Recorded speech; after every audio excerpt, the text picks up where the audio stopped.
Hello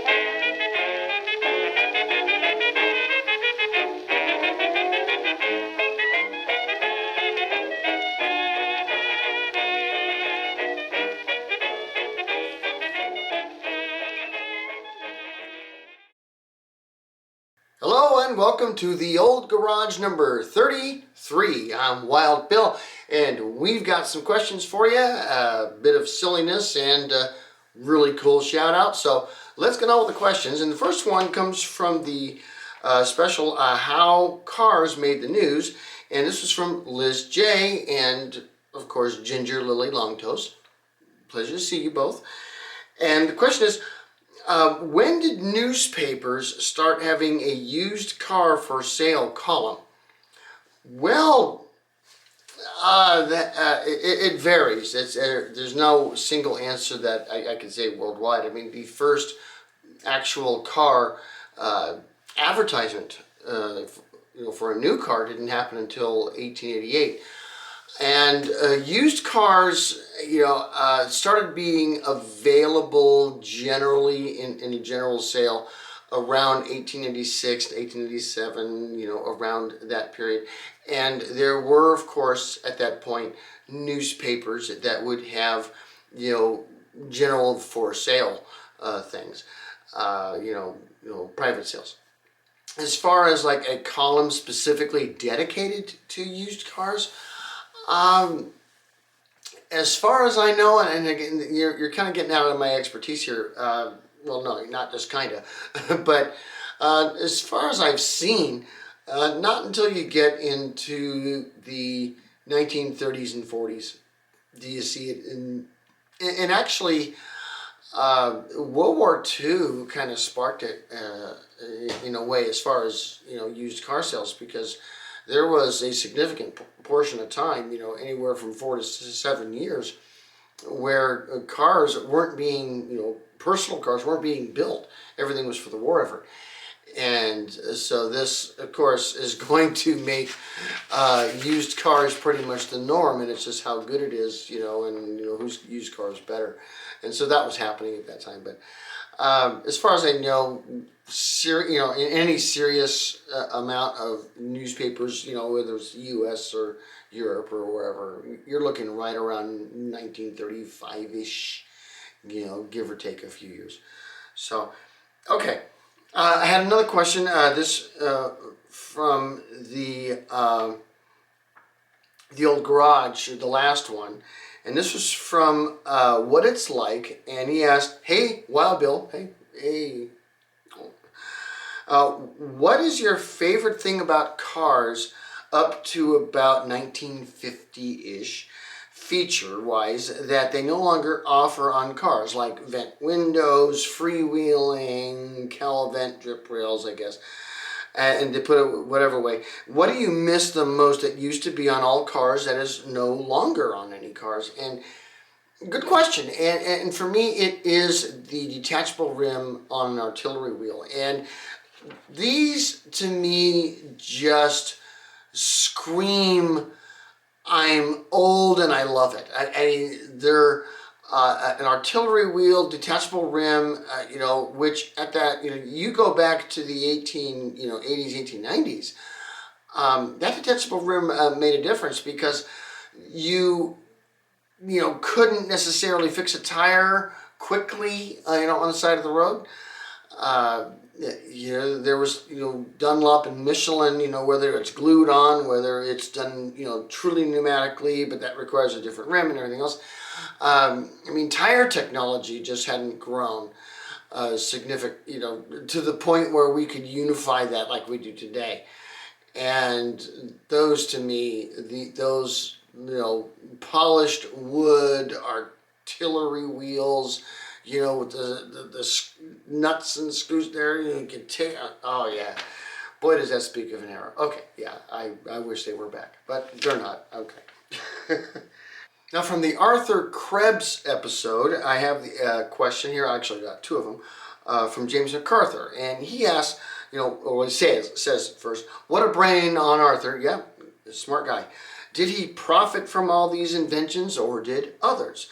Did he found his own company, or did he work for others? Well, in the case of Arthur Krebs, he was, a civil servant at heart. And, he did not own, any large company of any significant, regarding automotive or whatever. But he contributed everywhere, and he was well compensated and respected for the contributions that he made to the automotive industry, to the locomotive industry, to the nautical industry, to aerodynamics. He was all over the place. And so, and I think it's reasonable, and I think a good idea to point out that, just because, you're not the head of a company or something like that, doesn't mean that you're not making a tremendous impact on history, and definitely was the case of Arthur Krebs, and there's a lot of other people too, so a good thing to point out.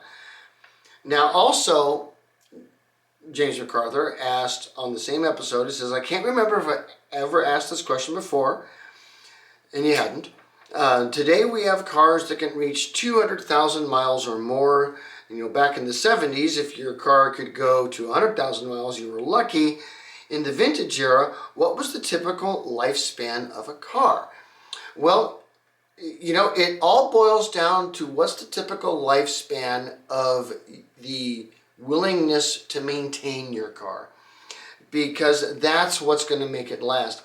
For example, the titular Silver Ghost of 1907 from Rolls-Royce has over 500,000 miles on it, and it's still drivable, to this day.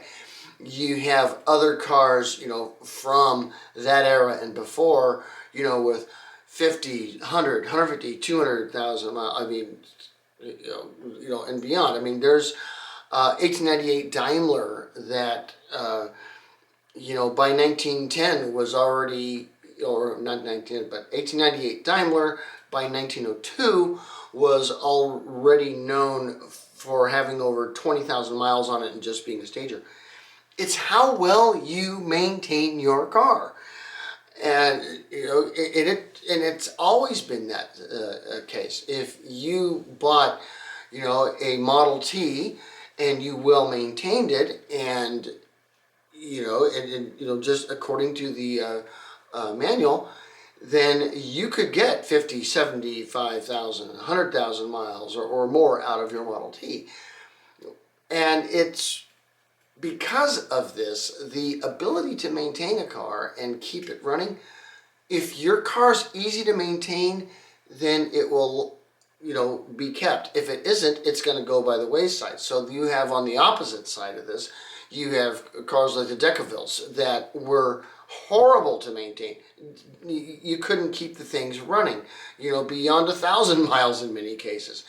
And and there's other cars, the Cameroons and such, that good luck getting those things to keep rolling. No matter how hard you tried. So, how well ultimately a vintage car is going to last is going to be based on how easy is it to maintain, which is, why Model Ts, are still around today. They're not hard to maintain. But you don't see a whole lot of Pope Toledos running around. They're very difficult to maintain. And so that's the qualifier. But if you have a well-made machine and you maintain it properly, yeah, you'll get 100,000 miles out of it even today. Even back in the 1970s, just in the 1970s, everybody was building junk and nobody wanted to maintain the full thing. So of course they didn't last. End rant. Okay, good question. All right, and those were the questions that I had, but I've got some silliness here. I did a while back a thing about road signs, but I have run across some international road signs. And I've got my top 5 silly international road signs. So here we go. At number 5, what do we have? Is this one from England, and this is the secret nuclear bunker. Now, the thing about a secret nuclear bunker is that you have a road sign on a public road saying this is where the secret bunker is. I mean, okay, is it really that big of a secret? No, that no, the secret's out, okay? Secret nuclear bunker, oh. You gotta love it. That's the Brits. Okay. At my number 4, this one comes from Australia, and it is tank crossing.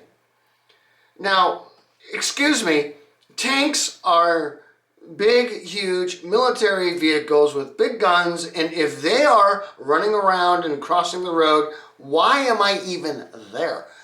It doesn't make any sense. So, and even if a tank, you're going to hear it. You're going to feel the thing. It's going to be pounding the earth. Why do you even have to put a sign? Just don't let people on that road. I don't know. Okay. Now, number 3, I've been to Australia, and I haven't been in England one minute, but I didn't see myself personally in Australia a tank crossing sign. But while in Thailand, I did see this one, and it is drunk person crossing. And it's, a character of a person that is crawling across a road to get to wherever. And the funny thing is that back in the late 80s, early 90s, when I was there, like in Pattaya and in Phuket, is that along the beaches, you would actually see this. There were people that, sailors and whatever, so drunk that they were staggering and crawling across the road. And so these signs were there to say, hey, slow down, everybody's drunk. Yeah, they were. I was part of that. I'm sorry, back, in my youth. But, yeah, I remember these signs. And, yeah, they're real. They're not just a meme. Okay, but from Canada comes my number 2. And it's suicidal deer. And now, keep in mind, deer crossing, deer signs, and such like that are common in the U.S. and elsewhere. But this one from Canada, suicidal deer. Okay, there's no more help. There's no more hope.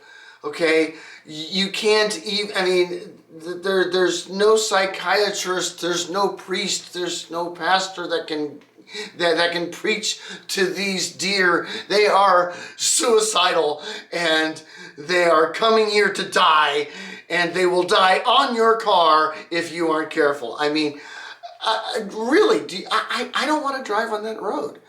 Okay, I don't want to go there. And I just went there.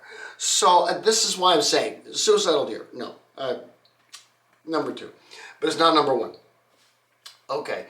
This one comes from England, and this to me is idiocracy, and it is sign not in use.